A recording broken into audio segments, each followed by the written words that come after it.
Speaking from an overall standpoint, your every thought and feeling is your prayer. Every thought tends to manifest itself, except it's neutralized by a thought of greater intensity.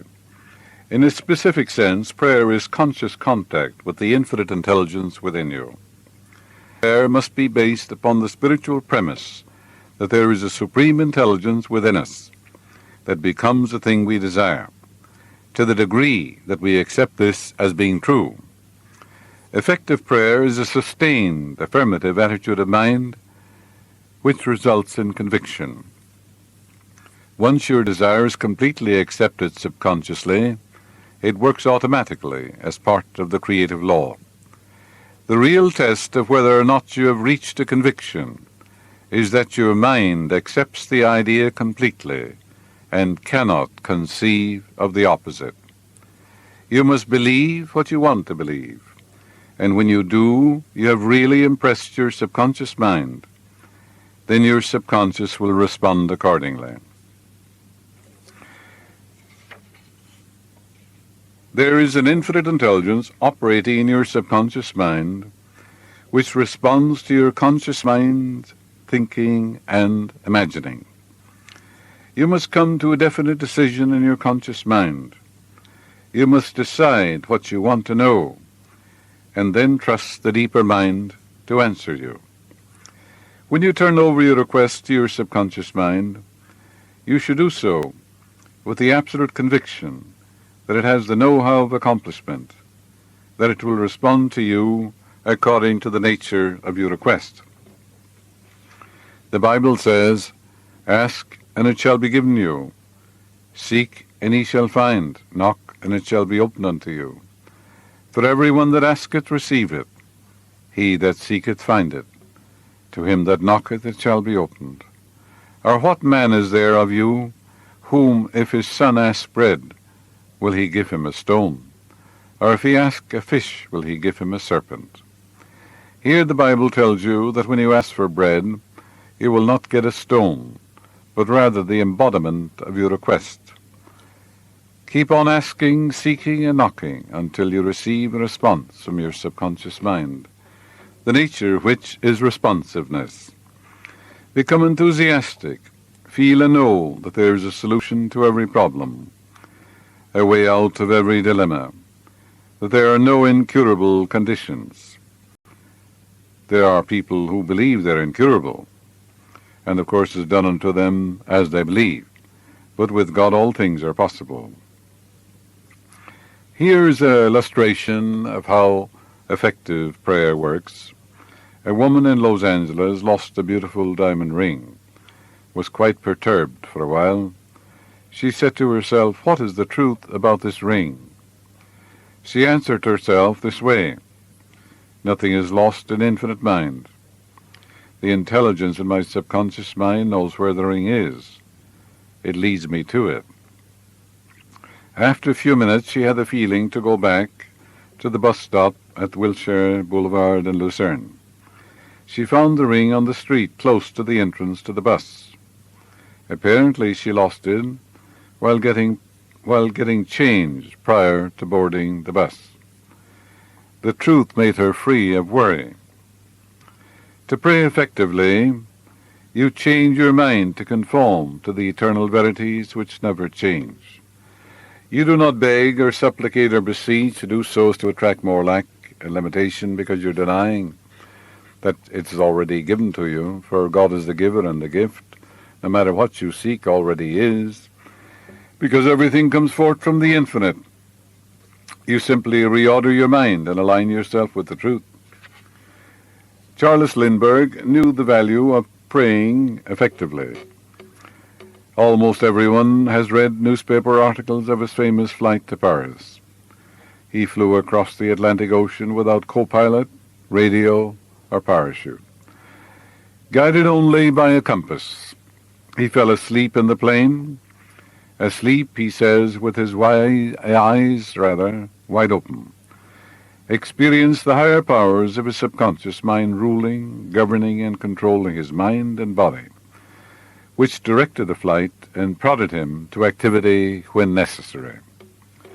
Lindbergh, in this state, where his conscious reasoning mind was suspended in sleep, became aware of vague, transparent forms riding with him. He said, "My skull is one great eye." These fourth-dimensional beings had forms, were phantom-like, were very friendly. They spoke with human qualities and gave him rare information on navigation and reassured and comforted him all the way. These friendly people had no rigid bodies, yet they remained human in outline form. This experience illustrates the tremendous powers in the depths of your mind. And when you trust your subconscious completely, you will always get a response.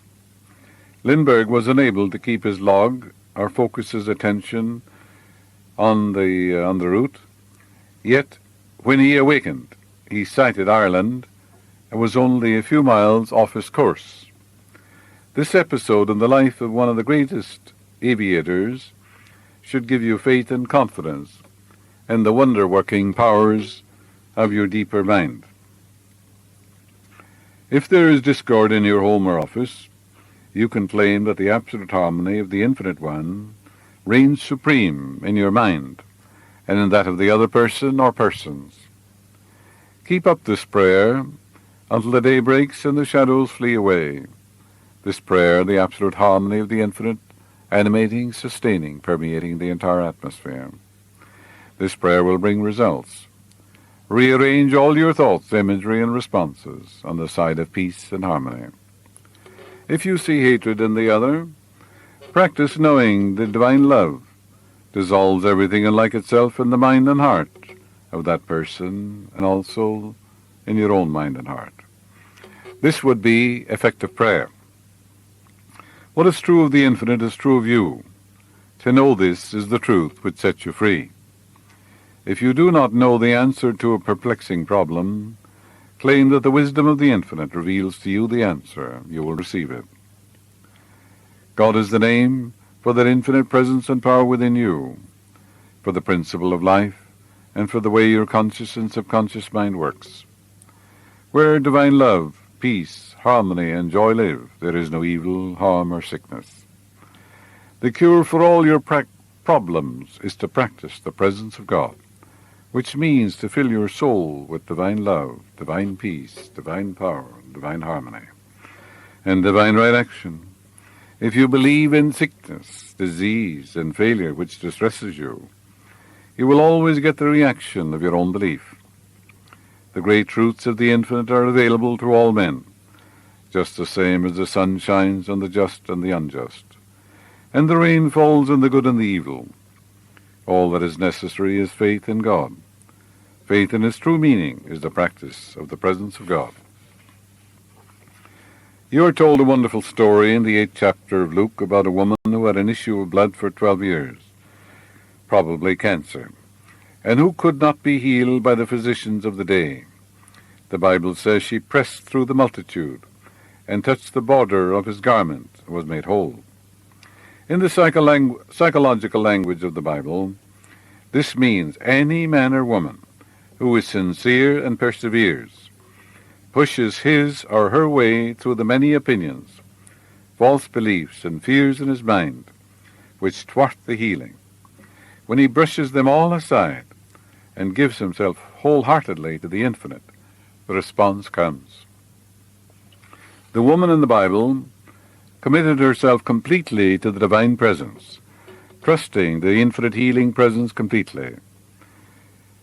The infinite presence responded by pouring forth the healing presence, and she was made whole. Are you sold on the infinite and the infinite healing power within you? Some years ago I listened to a sales manager talk to his men. He said the first thing you do is to find a prospect. The second step is to get his attention and interest. The third step is to win his confidence and create a desire.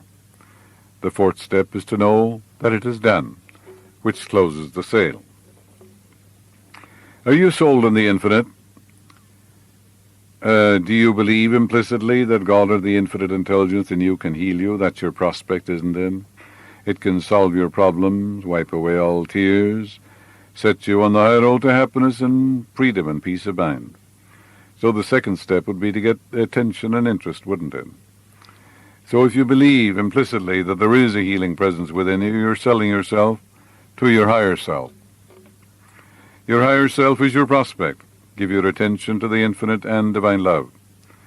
Believe that God who made you can heal you. Be sincere and honest. Give all power allegiance to the infinite. You must give allegiance or recognition to no other power. Then and only then are you selling yourself to the infinite. Begin to use your mind in the right way. Refuse to give power to anything but the living Spirit Almighty within you.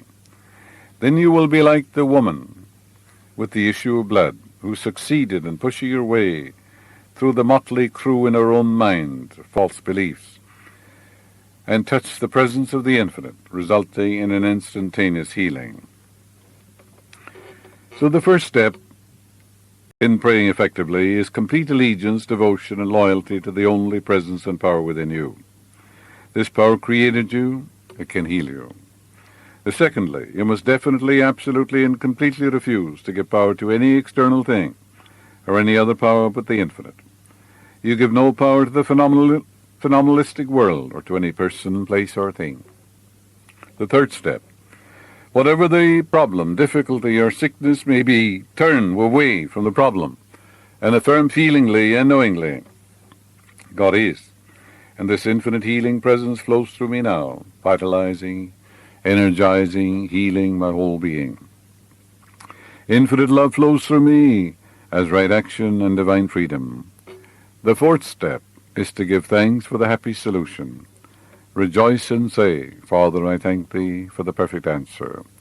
I know it is God in action now. I have mentally touched the border of His garment, and I have pinpointed the whole reaction of the infinite power, and it is wonderful. So turn to that indwelling presence and remind yourself of that infinite ocean of peace, of absolute harmony, wholeness, beauty, boundless. Know that the infinite presence and power loves you and cares for you. As you pray this way, fear will gradually fade away. Turn your mind to the God and His love. Feel and know that there is only one healing power, and His corollary. There is no power to challenge the action of the infinite.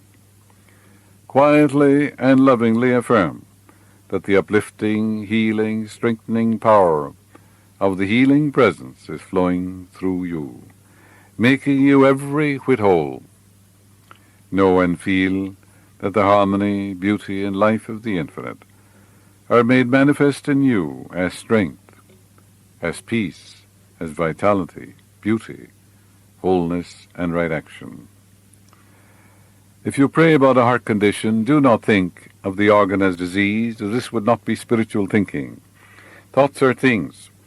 Your spiritual thought takes the form of cells, tissue, nerves, and organs. To think of a damaged heart or high blood pressure tends to suggest more of what you already have. Cease dwelling on symptoms, organs, or any part of the body. Simply dwell upon the infinite healing presence within you, flowing through you as beauty, love, harmony, joy, wisdom, power, strength. And then you are really glorifying God in your body.